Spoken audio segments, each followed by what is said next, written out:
Good afternoon, everybody, and welcome to this month's Masterclass, which is on the role of AI in communication and media, particularly around optimization and activation of media. And thank you very much to who have made themselves available to talk us through this burgeoning area of our industry. Looking forward to learning a lot from them. Thank you, Ian. Good afternoon, everyone. I know it's 4 p.m. on a Wednesday after a long week, long quarter. So today we are looking at making this more interesting, more exciting, and yes, more informative, but in a different way. And thank you for Ian and IAB board for accepting to change the form of the presentation to a new way. Today, the session is going to be split into two. The first part of the session is going to be a short presentation talking about the latest trends and nuances and use cases within the AI world, in the communication world, and in the media world in precise. The second part of the session is going to be an interesting, exciting discussion led by Emre, who is the Consulting Solutions Director of supported by James Dotton, the Chief Product Officer of MENAT, and myself. So without uh, any, I would say, delay, let's deep dive into the latest. I don't want to call it trends as much as use cases in the media world when it comes to AI. I'm sure most of you, or actually all of you, got bored from the word AI. You are hearing the word AI every single day, in every single presentation, and in every single product. However, uh, is it true? Is it really adding a value in that form? Is that product really powered by AI? And what are the use cases of AI? Is it replacing a human? Is it not? Are our jobs at risk? All of these questions were trending in the past 2 to 3 years with the buzzword AI. But before we go through the latest use cases within AI, it's really important to differentiate between two different terminologies within the AI ecosystem, machine learning and generative AI. And to simplify it, machine learning is using the data and algorithms to make predictions. That's when you use previous data, sales data, media data to form a kind of future predictions like the econometric modeling, MMMs, etc., etc. This has been with us. We have been using that for the past decades, probably not using a machine, basically using the data analyst in order to analyze the data. But today we are using the machines to make sense of that data in a shorter period of time. On the other hand, generative AI is using the data and patterns to create a new content in a form of an image, a text, or an audio. This is usually used within the creative industry. But at the same time, in media, we started to see use cases when it comes to generative AI, be it in DCO, for example, or in creating text ads and ad copies for search, which used to take so much time from us to create in the past. And now using generative AI, we are able to be more efficient and effective in our day-to-day. But before we start talking about these new use cases between machine learning and generative AI, let's look at the numbers. Yes, the industry had a big bet, and we are there. It's growing like no tomorrow. ChatGPT today at 200 million users per month. Gemini at 331 million users per month. Llama, which is the Meta tech, is at 350 million downloads per month. So yes, people are adopting, people are using. It's not only downloading it, but also they are accessing it per month. 300 million users per month. That almost 10. That almost more than 30% of the total internet population. So today, OpenAI has conducted a research using their data in 2024. This is a global data. The data shows 55% of the people using ChatGPT are ranges between the ages to 18 to 34. So these are your youth audiences. This is your basically the decision makers when it comes to online purchase behavior. These are our main online e-com audiences, and how they are using the platform is not anymore your typical old way of going to ChatGPT. Let me put an email, let me rephrase it, paste it on my Outlook, and send it to my client or my colleagues. Now the platform is being used like an end-to-end information source for an information guide for the users. If I want to take a step back to the early 2000s, where search engines used to be used mainly to seek information. 10 years and 20 years later, the platforms now are basically used as an end-to-end and for platform across the funnel. So brand to drive brand awareness and all the way to drive acquisitions and conversions. The GBTs of the world today are being used but in the same way, but in a very short period of time, this development and progress happened. Now, ChatGPT recently announced the shopping pitch feature on ChatGPT. People are really going to ChatGPT asking for reviews, asking for recommendation, which product fits their needs, which product they want to buy, etc., etc., etc.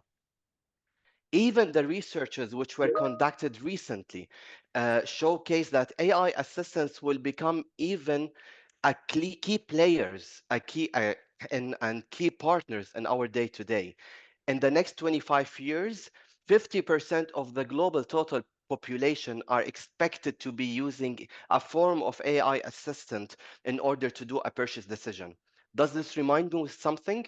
Does it remind you with the data in early 2000 where we used to go to search engine and search about products in the retail shops? Does it remind you in the early 2010s, 2015, where we started to use marketplaces to check for reviews?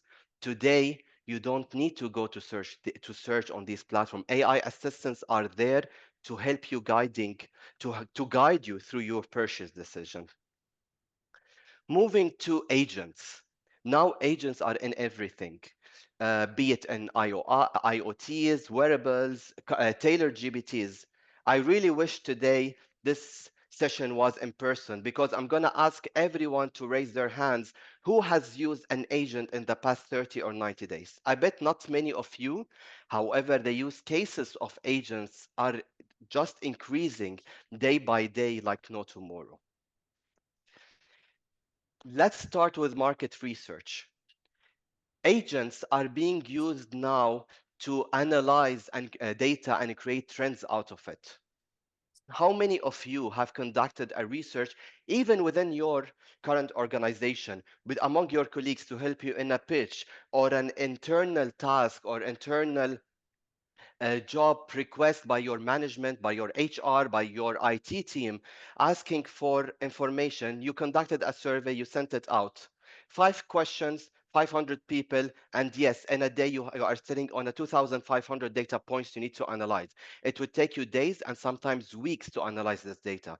Imagine if we are sitting on a massive market research data in order and to analyze and come up with insights. That's the role of agents. That's how it can make us more efficient in drawing the trend lines and finding the pattern across the data. It's not gonna tell me what is gonna be my business decision. However, it's providing me the time to come up with this uh, right business decision, looking at the right pattern across the data. Audience insights. Many of the media people on this call knows exactly what they are facing, what does audience insight work requires. Going to GWI, going to YouGov, downloading tons of data to analyze and creating the 5 or 6 personas. It would take us at least 2 to 3, 4 weeks in order to come up with a persona, with a proper persona. Today, the agents on on the chat GPTs are able to create that insights and personas and help us to at least find out the pattern and the trend and the common denominator across all the audience segments which we have been defining. Creative and media scoring. I think in the past 2 to 3 years, Ian and even myself were working on an attention study 2 years ago, and Amplified Intelligence, Lumen, Adelaide, everyone was, all these companies were working on how we can use AI to assess creative from predictive analysis point of view. What creative would suit which audiences? What creative will drive more attention? The logo should be on the right or on the left. The video should be a 30-second or 45-second or even a 60-second. Now, these toolkits would help us, or these agents would help us basically in having the right creative plans in advance. Today, Ramadan, next year, Ramadan is going to be in Q1 even earlier than this year. So basically, a brand which needs to create or shoot a new TVC for their Ramadan campaign, technically, they need to lock it next month in a normal time. But today, they are able to use these tools and these prompts and these agents in order to be more efficient, effective, and save so much time before they go to the shoot and start basically launching their campaigns and doing their plans. AI powered auditing, this is something it's been on the radar of so many brands, so many agencies, where basically you can use the agent to audit your landing pages, checking if it's making sense with the creative, the comms you are providing. It's a kind of, I'm calling it SEO audit on steroids. At the same time, chat GPTs are becoming also search engines in a way or another. You have to want to make sure your websites, your creative are optimized for such online behavior, basically. And that's why you need uh, such powered auditing tools. Campaign setup, which is one of my most exciting topics. Um, I know lots of people might disagree with me and some others would disagree. Campaign setup is taking so much time, but we need to be careful today with the agents and the tools available in the market. Today, campaign setup AI agents are not here to replace what we are doing. Yes, setting up campaign on 6 different platforms using 30 different creative, multiple ad sets will take so much time. Yes, we need to be more efficient. A one single um dashboard, one single screen is going to save so much time for sure. But this does not mean we give it to the platform to set up the campaign on our behalf without us interfering by setting up the right creative or the right target audience or the budget, etc., etc. So the human element is still required.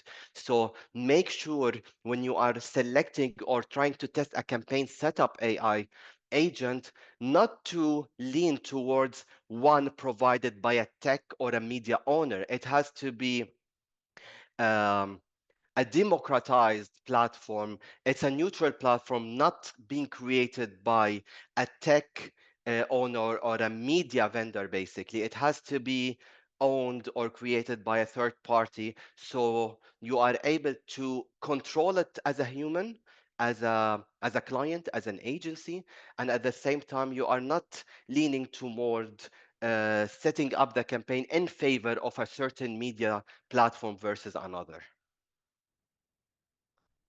And finally, before we move to our second part of the session today, last week, and I excuse the blur picture, this picture was taken by our CPO last week in Dublin in the Google annual summit, and Google announced the launch of their AI stack, a full MarTech stack powered by AI. How is it going to be? Which market is going to be available at? We till now don't know, waiting for the information and updates from Google. However, this is, if this tells us something, it tells us where we are heading. The tools are going to be there. Everything is powered by AI. A full martechs are powered by AI. Will it change our life? Probably. However, from efficiency's perspective, yes. Will it gonna replace us? Definitely no. That being said, I would uh, hand over now to my colleague Emre Kaya, who will be moderating an interesting discussion on the use cases of AI in our world. Over to you, Emre.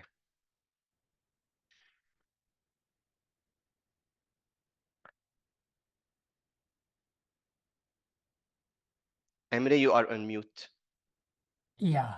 Can you guys hear me now? Yes. Cool. So before do anything further, I want to like give you guys my take on this intersection between us humans and the AI, because like it's crucial to understand this fact. So AI might seem like an overnight sensation, but how exactly true it is, we need to think about it like because it's quietly in our lives for years. And I think the real question here is that isn't AI or people, like it's whether a question for AI for people, because like much like the old debate, is art for art's sake or like art for society's sake. Just like art's purpose has always been to like like reflect and reshape the society and not exists in a vacuum. So in the same aspect, the AI isn't a replacement for us. It's just a set of powerful tools that we yield on it. And this intersection in the middle is actually our equilibrium point. And for me, it's very critical task for us to foster this healthy partnership. And we need to guide AI and all the machines that amplifying our human insights. And this is basically the theme of our entire panel discussion today. And let's kick it off with 2 years old video, which is very interesting and full of AI in it. AI, generative AI, generative AI, generative AI, AI as AI, AI. It uses AI to bring AI.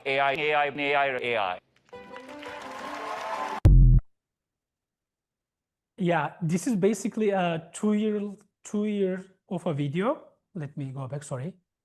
Yeah, so that's why I want to ask James. So James, you are launching AI-driven products nearly every day. And does this AI buzz feel like a new era for you, or is just an old story finally hitting a scale for you? Yeah, that's a great question. I think Abed kind of touched on it before with the topic of AI being different formats. We look at machine learning, we look at the analytics side of AI. This is really where things started. We go back, to the early 2000s. Many people may be familiar with things like Amazon's recommendation engine. This was early uses of machine learning in web applications. In these early days, AI was in operation, but it wasn't visible. We saw things like the initiation of things like image classification in Facebook. We saw YouTube, Spotify with lots of their recommendation engines for content. But it was really the kind of the 2015, 2022 period where it was companies like Google who were making massive leaps in terms of their AI development. It was actually Google who created the what they call the transformer model, which is the basis of GPT, which OpenAI launched with ChatGPT. But in these early days, it wasn't a user interface. And it was only when ChatGPT launched that people got instant access to AI models. And that's what we saw with that Google video just now. Google had been putting years of engineering into AI, but it was the push of ChatGPT, OpenAI, that really triggered the ad tech industry pivoting to our products all use AI. And like Abid said, in today's landscape, we can't move for AI discussions. It will come up every hour of every day. But I think the important thing to realize is, as advertisers, AI has been baked into your ad tech products for years. You may not realize it, but it has been there.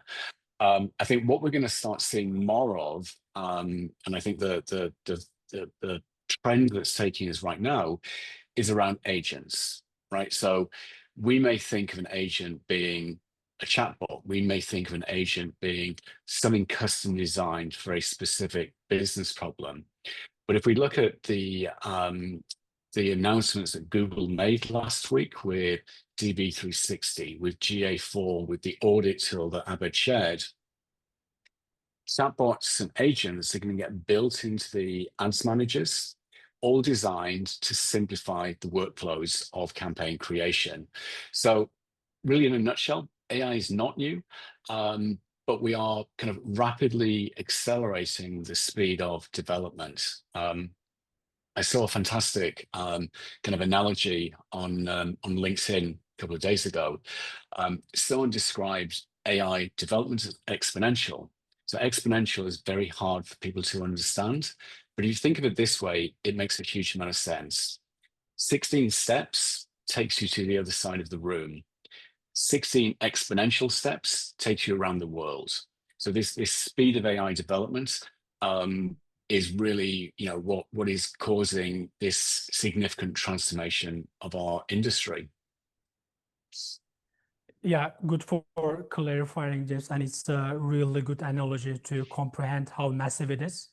And I want to turn to Abed for my new question, which is, if it's been maturing that long as James just described, are we over-dependent on AI? Like, where do you think the line between smart reliance and risky dependency on AI in the near future? Are we depending on it? Yes. Are we over-depending on it today? Maybe, but I guess it's in our narrative. It's very easy today to put the word AI in every single narrative and any single presentation. We just send it and frame it in a nice way. Are we gonna over-depend on it in the future? I strongly believe it's not the case if we are using it properly. Going back to your initial point, Emre,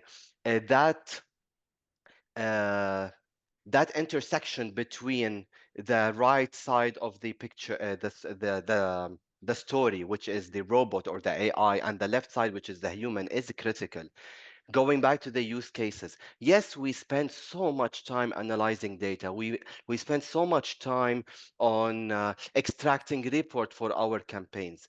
We need to depend on AI. We need to depend on all of these agents today to facilitate our work, to make it get more time for ourselves to do business, to do what we are meant to do, to drive business results for our clients, for our brands, for ourselves, for our companies at the end of the day. So instead of spending so much time in this day-to-day work, yes, that's when we need to start depending more and more on AI. Are we gonna be over-depending? Yes, the risk here, which we will discuss, I guess we have discussed it earlier in the campaign setup part, and probably we'll touch base on it later, is over depending on it by allowing the system to do process, recommend, and activate in one place. Yes, that's where we need to step in and make sure we draw that kind of red line between the use of AI and the use of our brains, ourself, our skill set in order to do business. Yeah, thank you so much. I'll also have a follow-up question for you here, which is we are going to talk about more like a optimization math. And let's talk about it now. Like, yes. So you've talked about some KPIs and objectives from the client side, and like all of the solutions are there to use. But these solutions are optimized towards like clients' objectives and KPIs only. Why should we be worried on leveraging them in our daily life? Let's address the elephant in the room here. The elephant in the room is the AI-powered optimization tools by the giant techs of the world, which means put the budget, put the creative, let the campaign run towards one common goal, which is, let's say, a CPO. We are seeing that in specifically the ROI-driven businesses, your QSRs, your banks, your real estate, your D2C platforms, your e-com platforms. The briefs comes, I want maximum ROI, maximum ROAS, lowest CPA, this number of units sold in 1 month. So these kind of tools or AI solutions claim, and yes, it delivers based on the common goal of based on the business goal of the client. But we cannot neglect the fact that these kind of tools are a black box from an optimization and ad serving perspective. Let's address the latest conflict in our region. None of the brands wants to be associated with a news or political content. None of the brands want to be associated with a content that might harm or affect their brand's image, or be associated with a content that might at the turn around and be against the brand image or the brand values, etc., etc.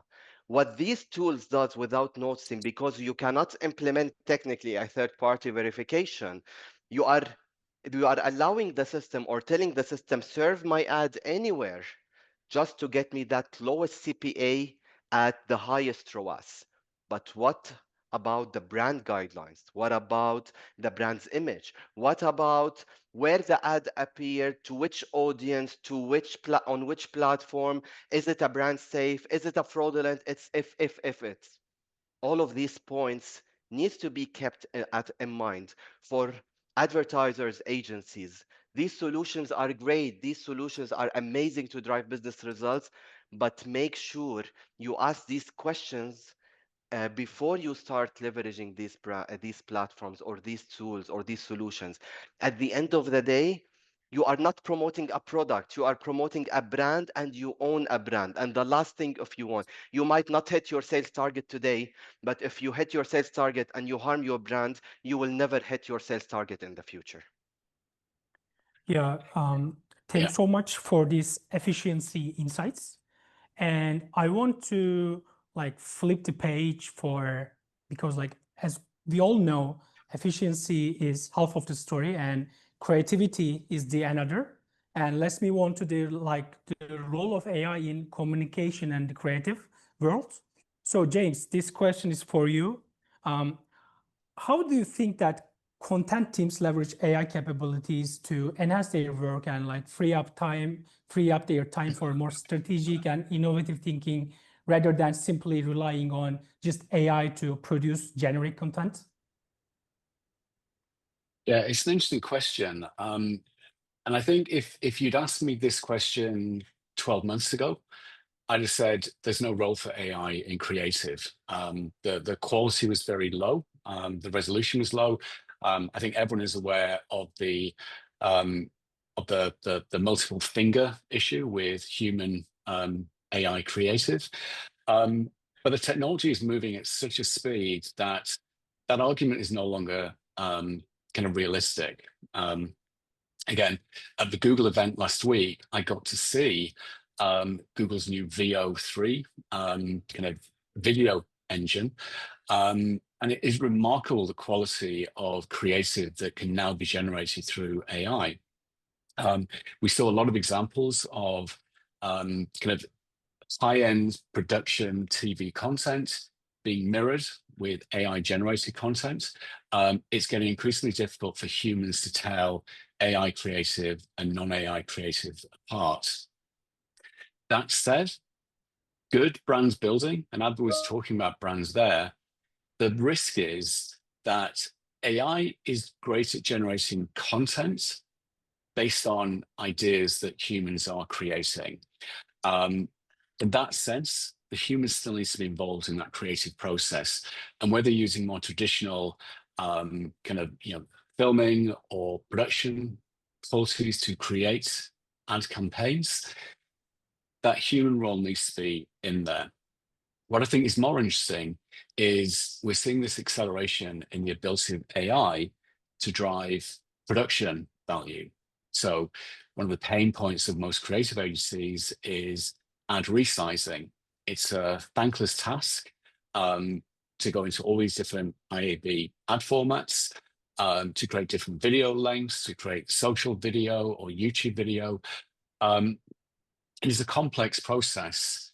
Now, going back to the question of sameness, there is the risk that AI-generated creative, while it may look unique, may end up being very similar. And I think the best example I've seen is imagine a creative engine for an e-commerce fashion brand.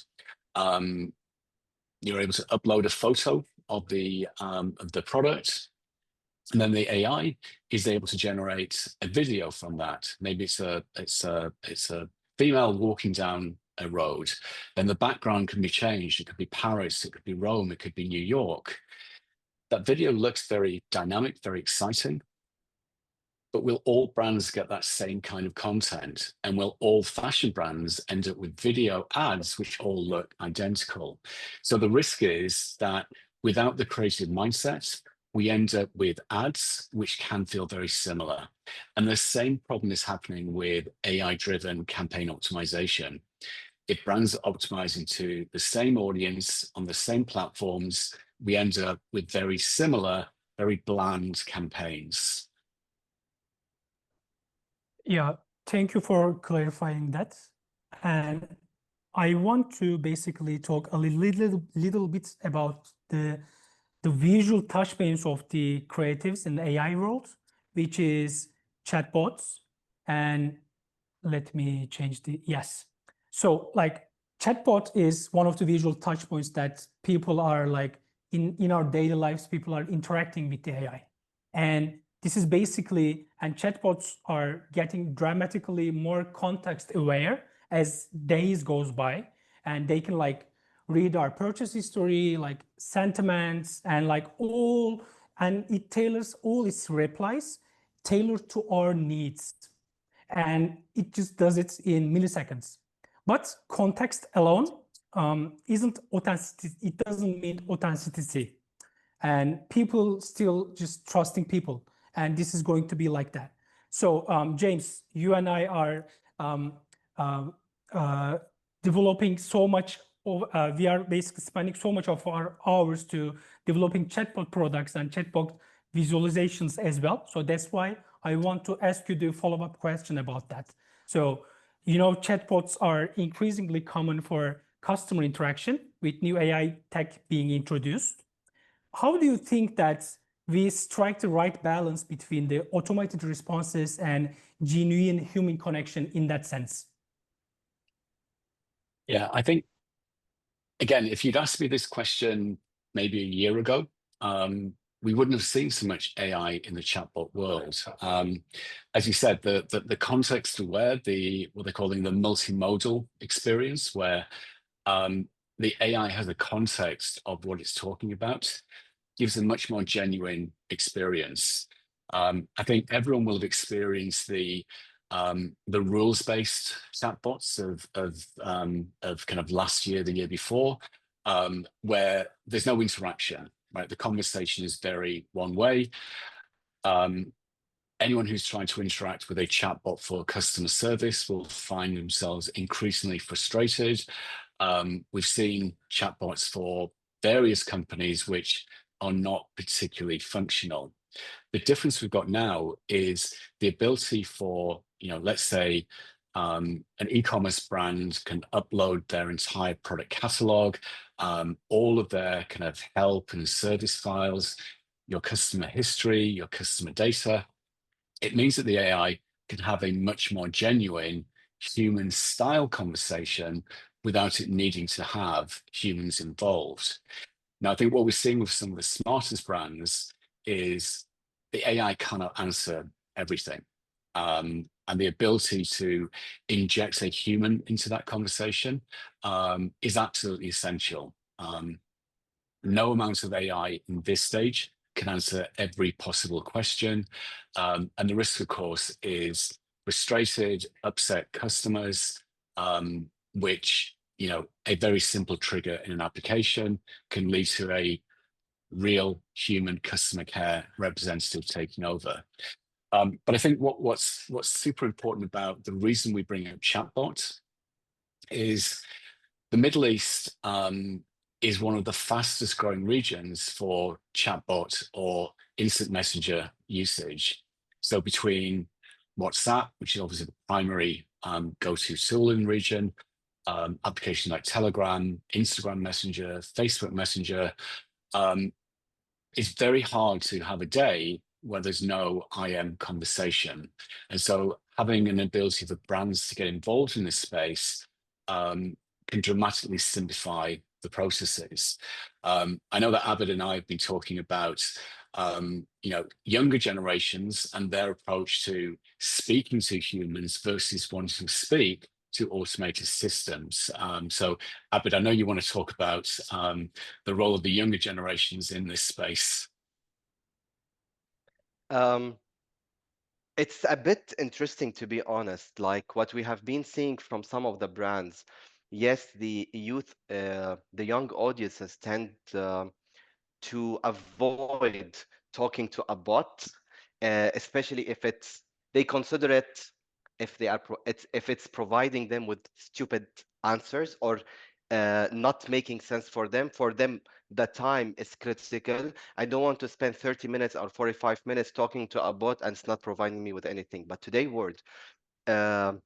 we started to see brands using the bots to generate sales, even especially for the youth audiences, but prompting it properly and developing it properly in the backend, as you were mentioning, James.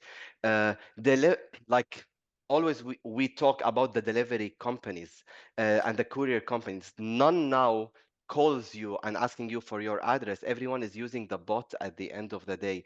And who are the most people, the most generation ordering online technically today, as per Amazon, Noon, etc., it's the 18 to 34 years old. So these are the users. Without being intentional, they are the most users using a form of chatbot at the end of the day. Thank you guys so much for your insightful answers on both for creative and the chatbot solution architectures. And for my last question today's session, I want to wrap up with the blueprints which both of you can co-sign. How can we ensure having a cohesive and effective framework to use AI in strategy activation and communication in your terms?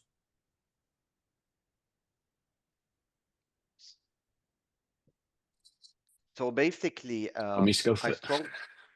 I can go first. Yeah. So yes, at the end of the day, we mentioned in the initial slides and even in these discussion points, it's AI, it's becoming part of our day-to-day within media, within communication, creative, etc. It's an essential part. Actually, it's not a good to have. It's now part of our day-to-day. It's critical not to abuse it, use it in the right way to drive efficiencies and drive innovation. If we leverage or overuse AI, for example, in campaign planning, you will end up with having a copy-paste media plans and for every single client and every single campaign. So we will lose the core competency of our industry, innovation, creativity. We will lose what made our industry the most innovative and creative industry in the whole world. That's why use it in the right way. Use the platforms, the agents, and the GPTs to help you analyze data, finding a pattern, finding a trend. What is the common factor and denominator within your audiences? to help you build an overarching comm strategy, help you to create, to find out something interesting about this specific audience. No one else could find it. What will impact the purchase decision making of your audience? What is the big idea that you can come up with to disrupt the whole market for this particular campaign of client? This is AI will help you to drive that, but it's all about how you prompt it. So an input output process at the end of the day, but it has a role to play within the overall ecosystem in our day-to-day advertising day, all the way to optimization, automation, reporting, which we tend to spend so much time in extracting Excel sheets, trying to find something out of this Excel sheet data and then send it back to the client. Use the AI for that. But will it replace us as advertising agent, advertising expert? Definitely no. It's one of the two. It's been there with us for so long, and it will continue to be with us. Yes, it's progressing. It's there. It has a role to play. Use that role. Don't abuse it, and don't let it replace you. Yeah, I think just to kind of build on that, the interesting thing with AI is it's going to be an integral part of our operating system. What I find fascinating is to get the best out of an AI solution, you have to work with it. And if you indulge me, I'm going to give an example of my 12-year-old. Like most 12-year-olds, he wants to be a YouTuber when he grows up, but he's a big gamer. And most of his classmates all do gaming. Roblox is the number one. Now, they've started using AI applications in school. And I don't know how it happened, but my son's favorite thing is fountains. And he likes generating images of fountains, but he's not the most creative person.